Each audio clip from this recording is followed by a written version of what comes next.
Oh, we're going into wood tick. Don't go on that bridge. There's like, oh, don't. Oh. I just like this bit because the player always feels like they've done something wrong. Right, without knowing it. Yeah. People like would actually go back and try and play this again to try and not get caught by him on the bridge. Yeah, Largo LeGrand is named after where I grew up. Largo? Oh, yeah. Key Largo? No, I grew up in LeGrand, Oregon. So that's where I got his name. Where'd the Largo come from? I don't know. I always liked how he started out with a whole bunch of money. So you kind of thought he had a bunch of stuff, and then it all like completely goes away at the very beginning of the game. That fit into the running theme of mean, cruel things that we enjoyed. Give the player a bunch of money and then take it away from them. And then just take it all away from them immediately, yeah. I just want to say how good looking Guiber's hair is looking in this game. He has a new stylist in this game.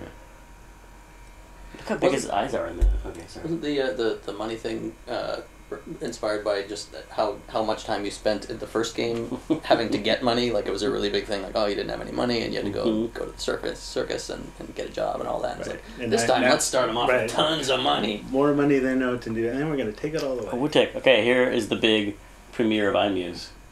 Right? Yes. This is the biggest, and I think the biggest ever, most complicated piece of iMuse music that was ever made. We had like two full-time programmers who were doing nothing but programming the iMuse transitions. Because it's a main theme outside, and then every time you go into one of these inner locations or inside the house, it would enable or disable instruments, and it would change the theme a little bit. Right. Yeah, no, iMuse was absolutely amazing. This is early days room. I never touched anything in this room. Here.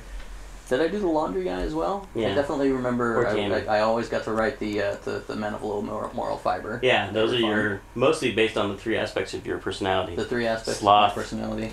Snarkiness, and brains. Right. Is there a brainy one? Wait. I think the guy on the edge. The fat guy sleeping. He's the brainy one. I think it's the tallest one because usually the tallest people are the smartest. I think this may also be the last time I ever actually did a piece of art on one of our games. Wait, I remember something about that box and the rat puzzle. I painted something out.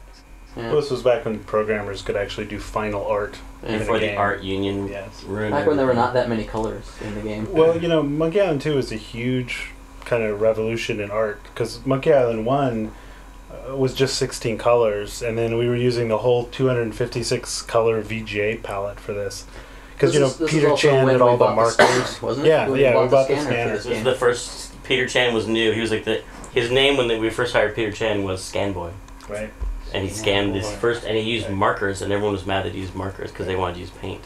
And we had to we wrote that program that after the scan came in and all the colors, it crunched the colors down to the 230 because we had to reserve the upper 32 colors for the characters and sort them all. And yeah. Uh-oh. I think some separate ones for the UI, too. Yeah, there were 16 colors for the UI, and then there were 32 colors for the characters, and then the rest, I think, were reserved for the backgrounds. Yeah. Remember color cycling? Oh, yeah. How awesome that seemed at the time. It was magical. That's the best way to do waves laughing at a beach. Waves laughing at the beach. Frame rate hit ever. I still use it daily.